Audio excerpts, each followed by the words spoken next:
which was about a good amount of time to have another town hall to talk about it. Guess what people were demonstrating in that meeting? A lot of anger.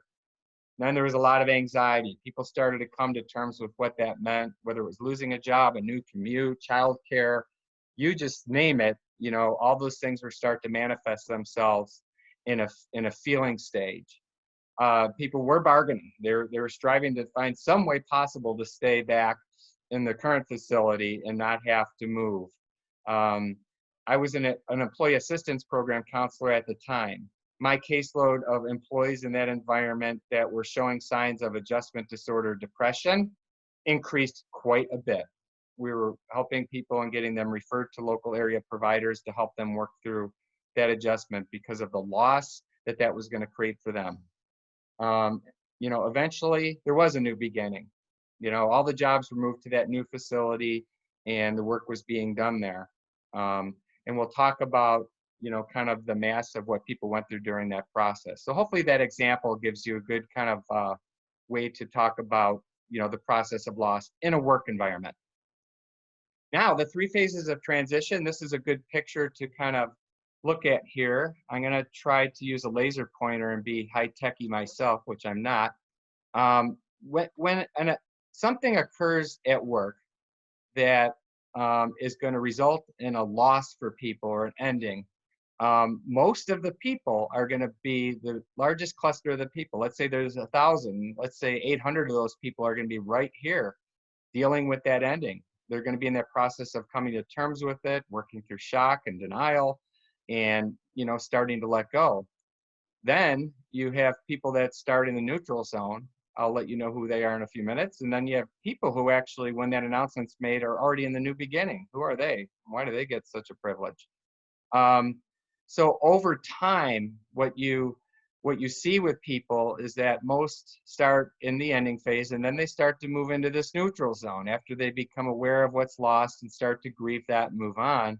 And then over time, hopefully you get your people into that new beginning. They start to engage what the future has to offer and have adjusted to it, learn new things, and can articulate, you know, how things are different.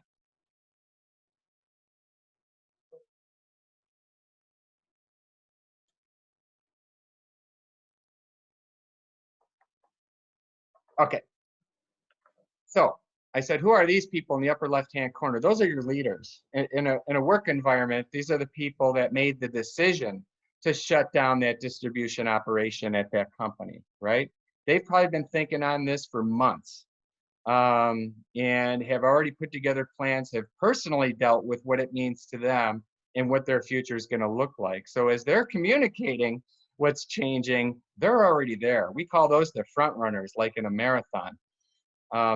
Then you have the polar opposite at the other end of the spectrum in the lower right corner. Who are these people? Well, these are folks that didn't make it through the transition for a whole variety of reasons. Loss was too great, quit, or just could not figure out a way to kind of connect with the new way of operating and are still dealing with the ending and the loss. Oops. So I have this picture of a marathon. You know, if there's any leaders of an organization on the call, you're those people in the front. You're those world-class runners that get to start and are probably a quarter to halfway through the race before some people even get going, right? And a lot of people are walking while you're running. You're crossing the finish line, and some people have decided not to finish the race because they, you know, couldn't make it through that whole you know, race for whatever reason. So think of yourself as a front runner, and then you have everyone thereafter, and those people need something to help them through. Questions?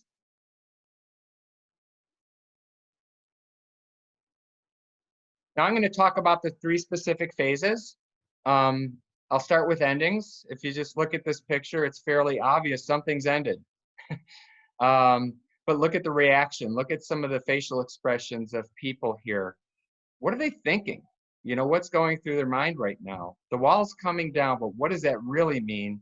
And what does that mean for the future? How does it affect me? So I thought this was a good symbol of, you know, something ending, but now the real transition, the real changes start to go into place. The first thing you have to do with an ending, right? And back to the question Michelle asked earlier, which is a great one, uh, am I behind, or, what if I haven't done anything up until this point? I'm sure you're all aware, if you have people that work for you, who's losing what. So the first thing you want to do is identify who is losing what. And those are groups, they're individuals, they're customers, and they're you, right? People have lost jobs, right? We all know that. That's a big one.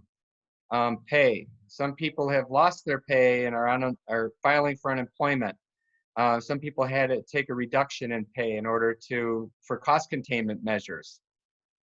Relationships, that personal interaction, that joking around when you're going by their cube, or talking to them. People are missing that. They're experiencing a loss there. Especially if they got laid off or permanently laid off. We spend a lot of time at work, and we're going to miss some of those people we work with. Structure. Hey, is anybody dealing with some change in their structure? Oh my goodness, this has created a lot of angst for people. Visibility. Some roles are really, what would you say? They're dependent upon a lot of visibility, and now visibility has to come in a whole different form or fashion, if it does come at all right now.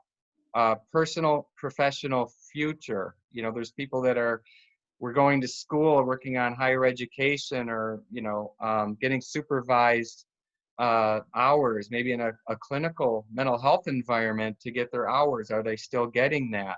Have they had to put something on hold as a result of, safer at home and having to work from home? Interaction. I'm sure we all miss the interaction that we have on a day-to-day basis. That's different now. People are losing insurance. Yikes. The cost of insurance right now is very high. Hours, routine, kind of like structure. I mean, I don't know about your routine, but mine's different. And then security, right? Ultimately, at the end of the day, are we going to be okay? Are we going to have jobs? Are we going to make it to whatever this new thing might be that we're heading towards? Signs of well-managed endings. One of the most important things to do is first you identify who's losing what. And what are those things? You have to sell the problem before you sell the solution. If you're going to make a change, sell the problem before you sell the solution, right? When I was referring to that example, the whole first couple of slides the leader went through were really about the cost problems and the efficiency problems at the site, that they're not cost competitive, that they're not helping the company in the stock market when you have that high of cost. So they did their best to try to sell the problem before they started talking about shutting down and moving to another facility. Symbolic boundary actions have been used. Hey, a wall coming down, that's pretty symbolic.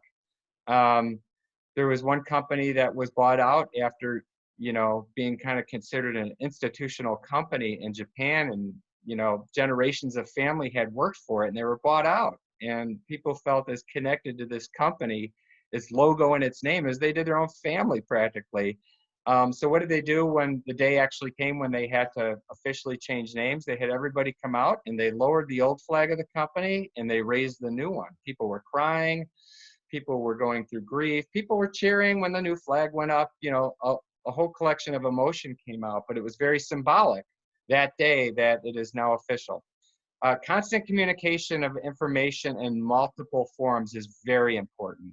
And if you have the ability to reach people through Zoom or whatever virtual form, platform is out there, use it. That personal connection, just seeing faces and talking to people and having a little small talk and chat like the old days, right, is very important. A well-managed mending, meaning losses for people, have been acknowledged. We didn't just try to shoot people right through to a new beginning and say, get over it. That does not work, by the way. Get over it does not work. Grieving has been permitted and facilitated. And again, some people aren't going to grieve much, and some people are going to grieve a lot. Some people are going to be really stuck, and it does require individual attention. People need to understand what's over and what isn't.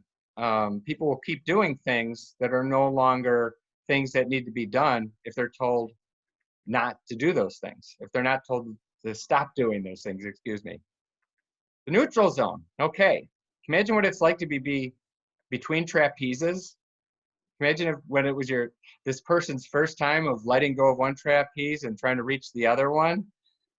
Think about the neutral zone as that period of time where we're letting go of a lot of former ways we used to do things, and we're working towards something that we don't quite know what it is, but we've had to make a lot of changes to the way we do things in order to get to the new MO. The neutral zone, again, a time of chaos, uncertainty about the future, disorientation and confusion. People's minds and hearts are elsewhere. I mean, just, open your phone up or read the paper and look at the news. I mean, everyone's trying to pay attention to when we're going to start phase 1 in Wisconsin and what that means and what'll open. I mean, I don't think we could help but be kind of distracted right now, right? A little distracted right now. But again, it's a great time for innovation. So one example of an individual I wanted to bring up regarding innovation was Art Fry. He was the inventor of the Post-it note. Ben Bromley, who's on the call, actually did an article on him. I think it was back in 1996. Is that right, Ben? Got it. Yeah, 1996. I'm like, hey, Ben, can I get the whole article? He's like, Tom, they didn't have the internet back then. I'm like, bummer. But, one of the things Art Fry talks about, well, he invented the Post-it note during a time, or he invented the Post-it note because he was frustrated with his church hymnal book. And he came up with the concept of having these little sticky tabs in order to find his place in his hymnal book. So hence he, thought through and tinkered around with things till he came up with the official Post-it note. But one of the things that he expressed over and over, and if you read about him, is that 3M, the company he was working for, practically required their employees to spend 15% of their time working on new things, new processes, new products, tinker around, just invent, innovate. And he really valued that. And he said it was during a time when there was turmoil, something going on where, he created this Post-it note. So think of this as not just a time to feel anxious and disorientated and confused, but what are those things in front of you right now, right? But they're out there. There's opportunities to do something different. I will tell you, 3 weeks ago, I had never planned on doing a virtual training. I'm a people person. I like to be in person, in front of the classroom, interacting, giving out stickers if you have the right answer. And it took a set of other motivators to get me to a point where I felt like, hey, I can do this. Of course, I was scared of learning the new technology, right? It was anxiety provoking. But there's things out there in front of all of us that we could start to do, that we can do, that will change the game for us. So how to help yourself during transition? Try to limit any unrelated or unexpected changes.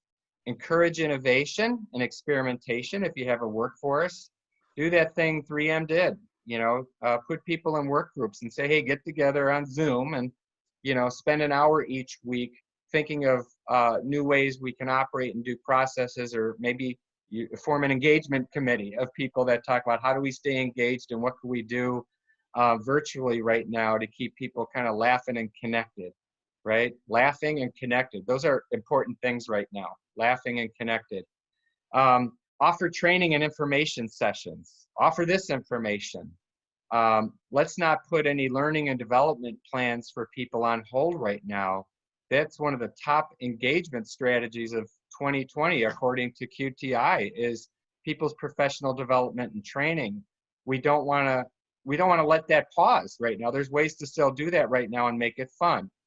And help individuals deal with any ambiguity they're dealing with right now.